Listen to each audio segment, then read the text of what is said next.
Indonesia going up against Deus Vult from Russia. Who will be able to claim this series? Yeah, Brusco going out to give the vision here for RRQ Hoshi, knowing that Magister actually started off with that red buff.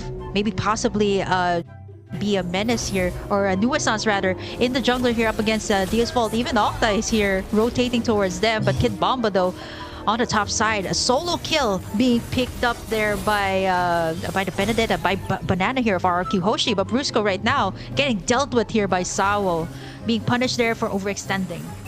A quick response, 1-1 on the board, but man, not too often do you see a Ruby fall this early in the game. It's one of the most sustainable heroes, especially on a 1v1. I mean, a Ruby can 1v3 when teams try and dive her, just with the amount of CC she has available. Kid Bomba just kind of being a little too overly aggressive. Gotta put some respect on Banana with that Benedetta. I mean, he's a Benedetta main so far, at least for the game of futures, with how well he's been executing. But I will say, Kid Bomba, another up-and-coming prospect in the XP lane, can definitely give him a little bit of a challenge. But you are going to see the other death on the other side of the table.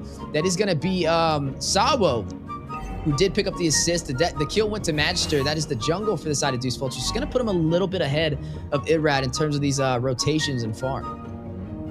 Oh, looking at the emblems here too for both sides. RRQ Hoshi, a lot of those quantum charges coming out from Banana and Brusco, just to have that extra mobility for their team. And RRQ right now, lots of pressure on the XP lanes. A thing that we've seen in other teams too. Pressure out the XP lanes so that they can have this really good position when it comes to these turtle fights. And we all know that the turtle fights, it's a tug of war between the two teams. Sawo does not have that ultimate just yet. Turtles at half HP, and it's actually going to be a reset here by both sides. 1-1 in the 2-minute mark. No one's still in the lead right now, but everyone is looking to take it in for themselves by at least taking in the first objective here, which is going to be the turtle. You know, and I kind of said I was favoring Deus Vult's draft, but honestly, I'm liking both sides. This may be the best drafting I've seen so far in Game of Futures 2024. Both of them have great synergy. You have the Mathilda to use the Guiding Wind to be able to keep Barat alive and get him to safety when needed. There goes that Circling Eagle over there, wrapping around from Brusco. You are going to see Banana taking some damage, use the Electrify blow. Irad will be able to claim the turtle from the side of RRQ Hoshi, and now a possible punish play. Magister very low, Space Migration in. Sawo takes down Banana. Octa finds Magister. Both sides still even on the scoreboard, 2-2, but RRQ Hoshi takes the first neutral objective. Yeah, definitely a better trade there. Let's take a look at the replay. What actually went down was Banana goes in for the Electro Final Blow, and then you got in that Netherrealm from Octa to save the day. It was a 1-for-1 trade. Banana was punished, but for the price of Magister, definitely worth it here for RRQ Hoshi. Yeah, definitely worth it indeed, but it's still pretty even in terms of the economy. You're looking at RRQ Hoshi leading by about 700 gold. Keep in mind, this is one of the top regions in MLBB, Indonesia. Deus Vult definitely having a lot to prove here on how far they have came as a region from Russia, right? They placed 4th place inside of M5, taken down by Blacklist from the Philippines, but now gonna go ahead and show Indonesia what they're about. RRQ Hoshi looking stronger than ever though. With that first neutral objective, we'll go ahead and give them a massive XP boost and a good start for the early phase. Looking at the side laner, Skylar is going to be running this Nathan, going up against Hiko on this Claude. Both of them late game damage dealers, but definitely can hit very hard if both teams can scale. So I would say needing to kind of put some pressure in the gold lane would be a really good start for either side if they want to try and take advantage, at least for the early game, and have mid control. Yeah, there's a lot of potential here too for split pushes coming out from RRQ. They got the Benedetta. They also got in that Nathan. But there you go, Irad getting in Sunset Lover there. Nice setup there by Brusco to enable that play coming out from RRQ Hoshi. This is big, especially before the turtle fight. You don't have the vision coming out from the Novaria, and this is something that they definitely need right now, because you see the zoning that Banana has been doing, and at the same time the Netherrealm to keep everyone healthy when it comes to these team fights. Magister going to be starting it up. Let's take a look at the items here. So far, we actually see the Claude here. Hiko actually picking up the Corrosion side, and for Nathan, it's a very early pickup on the penetration boost. So he actually wants to go in for that magic burst damage, and then to add it all up, I think he's building up that Holy Crystal for his next item. Ooh, Space Migration with the knock-up. Astro Echo going down from Sunset Lever, forcing out the Netherrealm. Everybody's still intact, though. Turtle does get reset. Both teams still fighting it out. Detona's welcome connected. Irrad for the stun on the wall. Kid Bomba trapped. Gets petrified. Like with Banana, but Kid Bomba able to get out in time. Big play. Huge evasive maneuver. And Kid Bomba able to sustain himself. Both teams still fight it out. Turtle at about 50% HP. You know, it's funny enough, when you see Mathilda grabbing up Irrad, I don't call it a drive-by. It's a flyby with how they can get the setup. With Banana, we'll find Magister over there, gets one, and another Turtle going to RRQ Hoshi, and now leading by 2 kills. Irrad, though, out of position. May need to get back. Brusco, Octa trying to get him to safety. Guiding Wind, able to slide out of there. The stun, though, Octa going in, trying to deal some damage. We'll be able to escape a good save for RRQ Hoshi. Yeah, gets that guiding wind out, and this is exactly why the Mathilda is the most picked, most banned currently in Gaze of the Future. Even though with the adjustments that were made to it, it still provides that kit that the team needs, but especially since the team fights right now, it's so much more evident than the previous patch. You got all these heavy CC, the Rubies, the Minotaurs that seem to be the prio pick here of a lot of the teams. And with the Mathilda, it just provides so much shield. You see how much Irrad was taken in earlier, and with that guiding wind, just like that, he was able to escape that clash. You see how fast the turrets are being pushed here over at the top side and the bottom side. The same case that happened also for Burmese Fools. The space that is being given here right now. Look at all the creeps. It's being taken away here by RRQ Hoshi up against Magister. That has been picked off twice already in this game. Yeah, RRQ Hoshi just way quicker to these objectives, putting Deus Vult in an awkward position. Hiko very low. Skylar rushing in, able to deal the final blow, and gets back out to safety with the power of Entropy. 5-2 on the scoreboard, and now up by 4,000 gold. You did see Irrad pick up the blade armor too, already prepping for Hiko as he gets a couple more of those core items, such as that golden staff Magister. to deal with some basic attacks. But Magister rushing in is going to use the mortar coils. Brusco very low. Violet Requiem for the double setup. Magister hits the decimation, takes down Octa. Irrad's still alive. Linebacker now may be able to go in, but Rat's very low. We'll go back to Skylar, finds Sunset Lever from afar.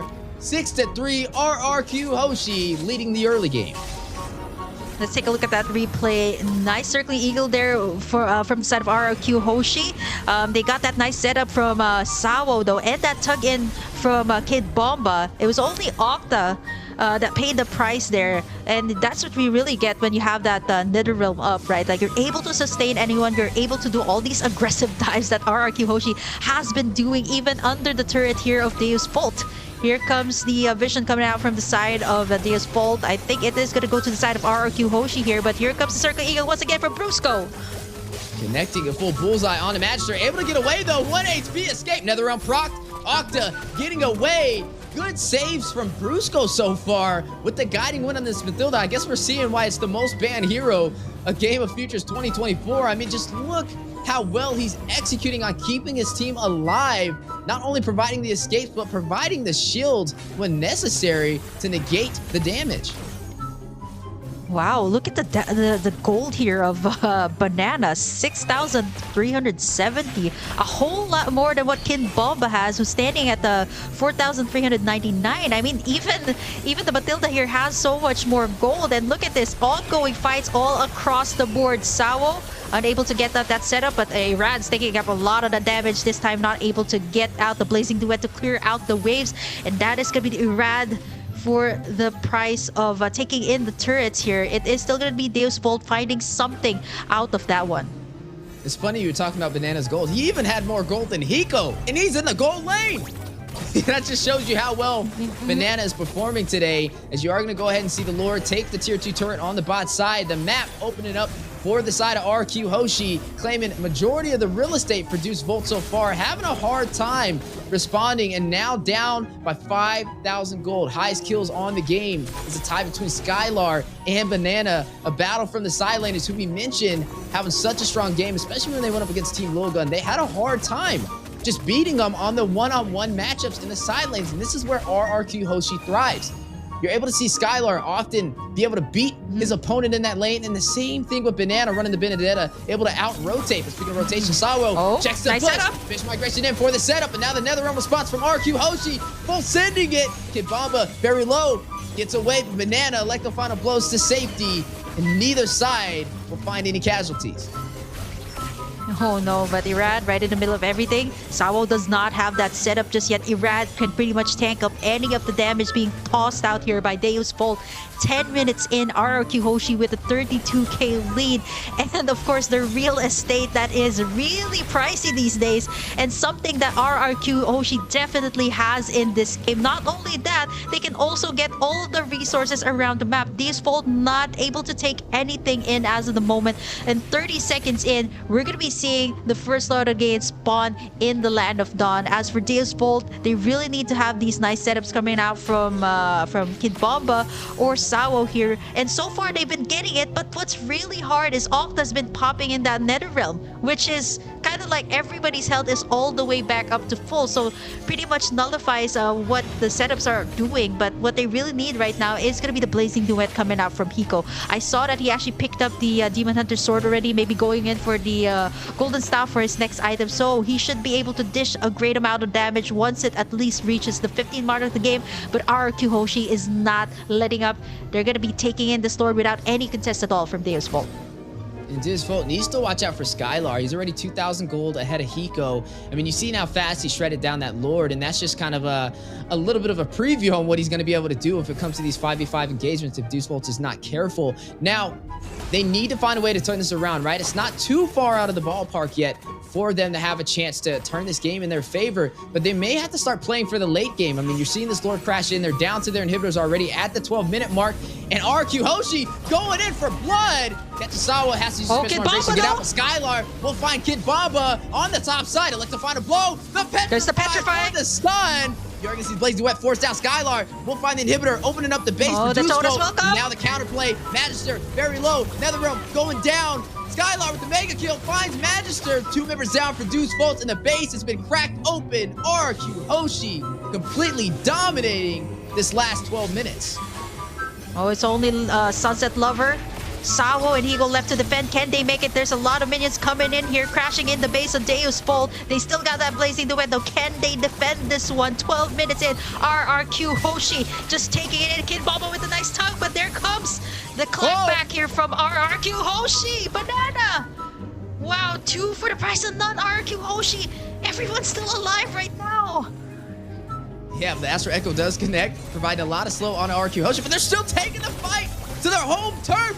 They're not pulling no punches today, as they're going to try and go in for some more. Looks like they want that last inhibitor turret. It may fall. Deus Vult trying to contest, giving it their all, but RRQ Hoshi holding that Indonesian flag high, letting them know, Viva RRQ. Deus Vult's definitely need to find a way to turn this around. 11.3k for Skylar here, and Hiko standing at 9,000. Yes, he does have the core items here of the Claude, but the timing here of the Netherrealm too is something that they have to watch out for, not to mention the free hits here of Skylar, who hasn't been shut down just yet. 401 rather on the Nathan. 45 seconds in. One more Lord here could actually be it here for the side of Deus Vult. They got the Nathan here. They got the Barretts to tank everything up, not to mention the shields that Brusco have been providing. Irad has already picked up that immortality, so kind of gearing up for that final fight here up against Deus Vult. The seal play has been called out though. Special migration for the knock of death is welcome going down. Sawo taking some heavy hits, is going to be able to get out to safety, making the most out of the Guinevere with engage and disengage from that spatial migration. But now, look at RRQ Hoshi, already on to the next objective. They've been doing this entire game. That hive mentality, everybody moving as a unit. Gonna go in for this Lord, and Deus Vult's not in a position to contest, but they may try to, as look at Kid Bomba, thirsty for a set. He needs to open this up for Deus Vult if they have a chance. He has the Arm Offended ready, but can he get it? He's gonna use it. He finds Brusco, but is that the target he really wants? Brusco able to get away.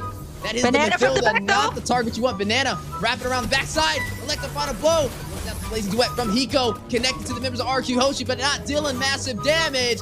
Major utility off the board for both sides, but RRQ Hoshi gaining control of the Lord pit. Now they're going down. Skylar will find Sawo. They're going in for the kill. They don't need the Lord. They want to finish it. They are on the chase. Banana with the split push capability, showcasing his mastery on this Benedetta, forcing Deus Vult back into the base, and they will claim this Lord uncontested.